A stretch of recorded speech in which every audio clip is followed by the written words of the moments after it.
So students, this is the fourth lecture in our lecture series on 8085 microprocessor. We will continue our presentation from this side which we have left, the 8085 microprocessor pin configuration, and I was telling you that the 40 pins of microprocessor can be divided into 6 groups such as address bus, data bus, control signals and status signals, power supply and frequency, externally started signal, then serial output and input ports that we have seen. Now the I will select highlighter here, and now suppose we want to discuss about the 8085 microprocessor in detail. I have told you that the address bus and data bus concepts are to be explained in a detailed manner. Therefore, first of all, let us try to understand what do we mean by bus. Bus in case of microprocessor and microcomputers, it stands for the hardware connection between two hardwares. Suppose an input device is there and output device is there and CPU is there. All these things are hardwirely connected, and the bunch of that hardware is called as the bus. Similarly, whenever a microprocessor is discussed, microprocessor has number of blocks inside the construction or the architecture of the microprocessor, and therefore all these blocks are needed to transfer the data from point A to point B. And whenever data is to be transferred from point A to point B, some hardwire connection or some EHD connections are necessary, and therefore all these internal blocks of the microprocessor, they are internally connected through a hardwire connection or through a hard connection, that is called as the bus. So the bus which carries the address of the memory location from point A to point B is called as the address bus. Address bus carries the address of the memory location from one point to another point. Now, what do we mean by address, how it is accessed, that we will see in due course. Similarly, whenever the bus carries data from one point to another point, from point A to point B, from this particular section to that particular section, then it is called as the data bus. So these two important address bus and data bus, they are about transferring either address or data from within the microprocessor. Similarly, the microprocessor must produce certain control signals to interact with the input devices, output devices, and so on. So these control signals, they are also given out and taken in similarly. So there are both type of control signals. Microprocessor receives the control signals from outside, and microprocessor generates the control signal to control the output devices or the output world. So those control signals are also given out or taken in by either pins of the microprocessor, out of which the pins are the 40 pins. Some of the pins are used to for control signals and status signal. So status signal stands for explaining the status of the microprocessor. What procedure is going inside the microprocessor must be understood by the user. And whenever user wants to know what is happening inside the microprocessor, he judges the process inside the microprocessor by the status signal. The microprocessor generates certain signals which gives you certain information about the status of the microprocessor, or the proceedings of the microprocessor. Similarly, power supply must be connected to the microprocessor, that we have seen. Plus 5 volt power supply must be connected, and this power supply is connected to the microprocessor through certain pins. Definitely, microprocessor, whenever performs any operation, it performs that operation on a particular clock frequency, and that clock frequency needed to be supplied to the microprocessor from outside oscillator. A crystal oscillator generates a fixed frequency. A crystal oscillator is chosen because its frequency is constant irrespective of the ambient changes or the climatic changes. Therefore, the frequency of the crystal oscillator is constant, and that constant frequency is supplied to the microprocessor as a clock, and microprocessor works on that particular frequency and performs its operation, and the frequency is supplied to the microprocessor through certain pins. So those pins are also included in the 40 pins of the microprocessor. Then certain input output ports needed to be there for the microprocessor, because we want to input the data to the microprocessor. there must be a physical contact between the microprocessor and the outer world. And similarly, whenever the data is processed, the results or the outputs must be the generated outputs must be given to the output world. So in both the cases, input and output, for both these cases, certain physical connections are needed, and those physical connections are provided with the help of certain pins, and those pins are also included in the 40 pins of microprocessor.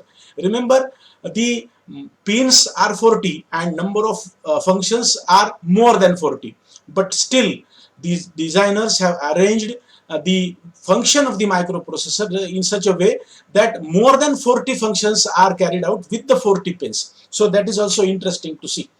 Now, what is the address? As I have told you in the last slide, that we must understand what do we mean by address. So let us try to understand the concept of address. Microprocessor cannot work without the data. Okay, so data is in the form of zeros and ones. So data, whenever we talk about the 8085 microprocessor, data is in the form of 8-bit data. Now this data, whenever we want to give this data to the microprocessor, then there are certain hardware connections, but microprocessor cannot have the data to be stored inside its structure. Means the architecture of the microprocessor don't permit more than 7 data items to be stored inside the microprocessor.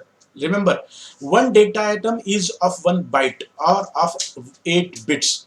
So I can store 1 data byte in 1 register, and microprocessor has 7 register. Which are those 7 register? We will see in due course. But those 7 register can handle only 7 byte of data, and we want to interact with the microprocessor with large number of data, high data. Means we want to interact with the microprocessor certain megabyte of data, certain gigabyte of data. You can understand the functioning of the microprocessor with such a huge amount of data. Now, whenever I say that microprocessor can handle only 7 byte of data, can store only 7 byte of data, it means that microprocessor 8085 do not have its own memory inside the architecture of the microprocessor. Therefore, microprocessor cannot store the data more than 7 bytes inside the microprocessor. But in other case, we want to interact with the microprocessor, we want the microprocessor to handle the data, we want the microprocessor to process the data in a huge amount. So all those data items needed to be stored outside the microprocessor. Remember, microprocessor is different. Say microprocessor is here. I will show you. Say microprocessor is here. Oh no, I will change the pointer option. I will take the highlighter. So this is the microprocessor. Say this is the microprocessor. Mu P I will write down here. I will change the color of this pointer. I will change the color because it is not okay. So this is the microprocessor, say, and now this microprocessor do not have memory. They do not have memory. Microprocessor do not have memory. Now microprocessor needed to operate on huge amount of data or huge amount of energy, but it do not possess internal memory. So certain external device which can store large amount of data needed to be connected with the microprocessor. And this large amount of memory which can store huge amount of data is called as external memory. It is called as external memory. External memory means see, it is external memory, external.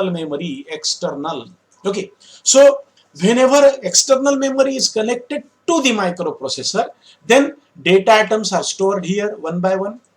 And what is the physical structure of the memory? This is of course a semiconductor memory.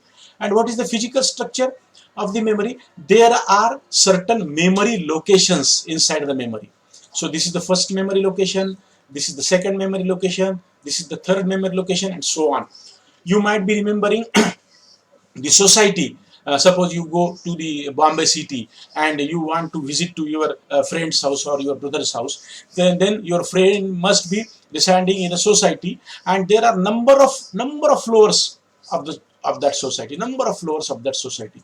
So whenever you go to the society, the watchman will ask you on which floor your friend lives. So you will tell him that he lives on the fourth floor. Okay, so the 1, 2, 3, 4. So this is the address of your friend.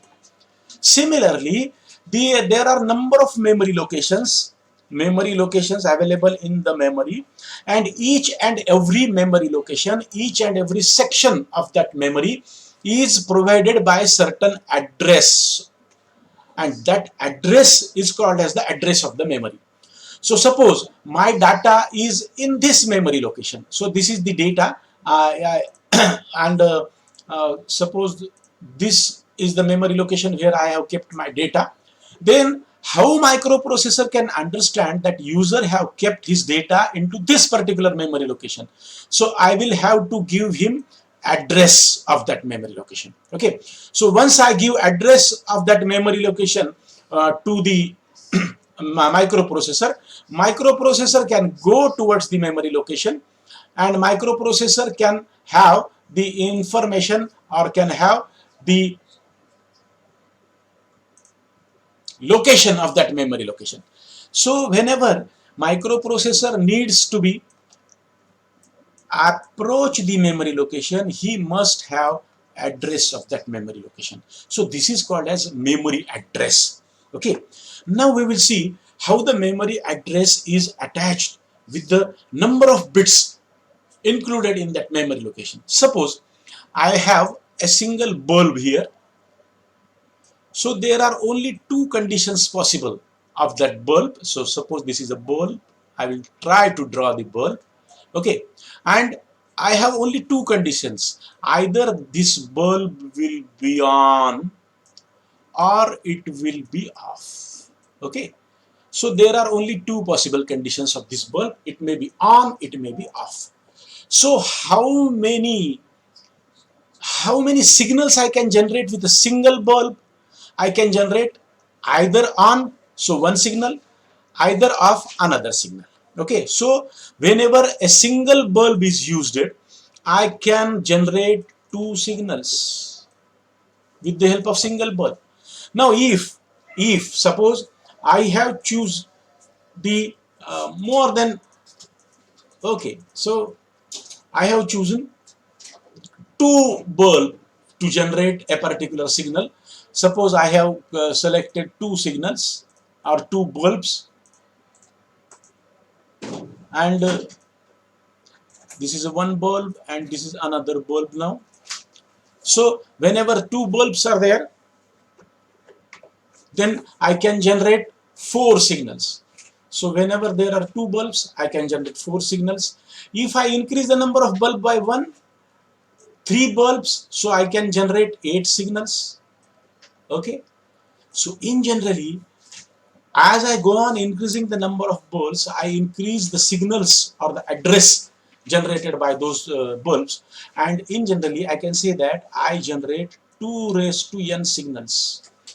So if I have four bulbs or the four digits in a particular binary word, then I can generate 2 raised to 4 signals. So what is 2 raised to 4?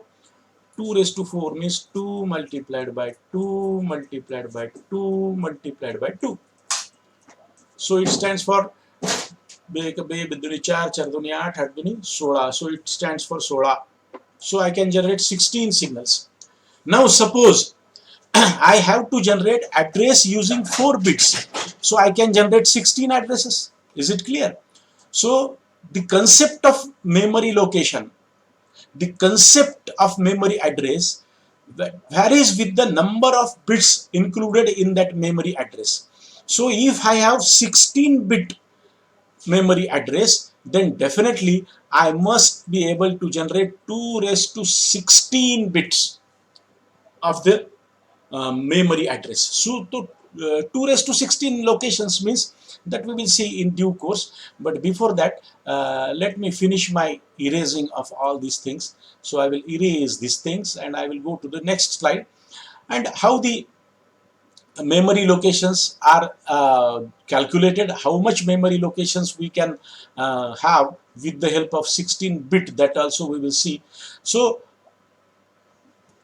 memory locations has 16 bits means it has 2 bytes, because we have seen that every uh, byte contains 8 bit, so 16 bits means 2 bytes. It has 2 bytes. The higher byte is from A8 to A15 and lower byte is of A0 to A7. That also we will see in the due course.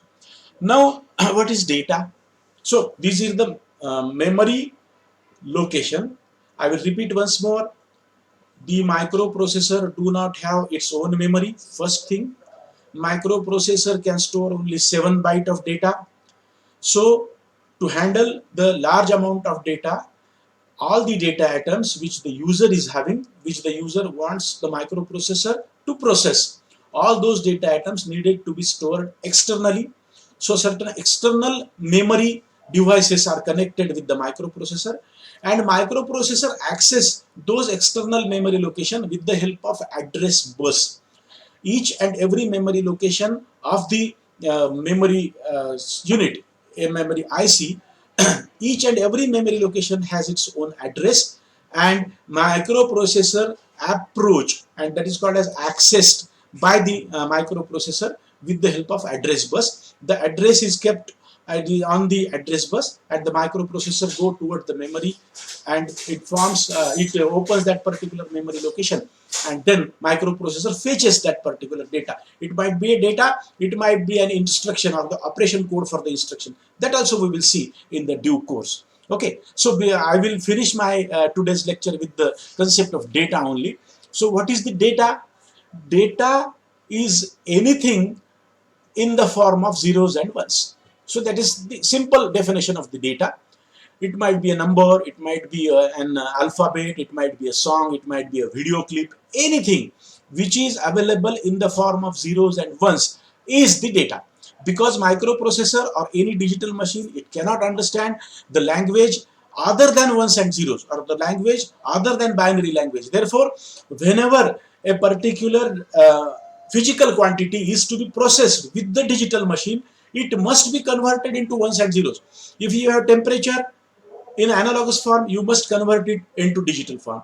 Pressure, viscosity, any physical quantity, when it is to be processed, it should be converted into the digital form. So when once the quantity, physical quantity or any stored material, when it is converted into digital forms, it is the data. Now that data can be manipulated, that data can be handled, that data can be processed by the microprocessor, because it is available in the forms of ones and zeros. So the processing is in the format of data. Now the data is of 2 forms generally. It is either numeric form or the string form. Numeric form means number, and string means certain alphabets or word or a sentence. That we will see in the due course how the data differs from one another. The most important thing about 8085 is it can handle 8 bit of data. I have told you in the lectures, in the previous lectures, that 8085 can process the 8-bit data parallelly, and we have discussed the difference between parallel processing and the serial processing or series processing. So 8-bit data can be processed by the microprocessor 8085 parallelly. So with the help of one single clock pulse, it can process 8-bit of data. It can add, it can subtract, it can add, it can or. So any arithmetic or logical operation can be performed on 8-bit data by 8085 in one clock pulse. So it is all done in the parallel form, in the parallel operation. So students, please remember to follow our YouTube channel, to subscribe our YouTube channel. Remember, all these lectures are available on the YouTube channel. The address of the YouTube channel or the link of the YouTube channel is provided to you. If any of your friend do not have that particular link, please supply the link. Please provide the link to that person, and ask all your friends from BSc first year, second year, third year, no matter which class, no matter either physics or electronics, he should be subscriber of the YouTube channel, because this YouTube channel is making you available all these videos recorded all these video material generated by physics and electronics department. So simultaneously all these videos are available there, so please be there. And second thing, you should be interacting, you should give your comments, which part you follow, which part you don't follow, how much understanding level you are having with these videos and so on. So I request all of you to interact, to put your comments on the comment box, and please wait for the next lecture in the series of microprocessor for BSc second year third semester. Okay, so good night, have a nice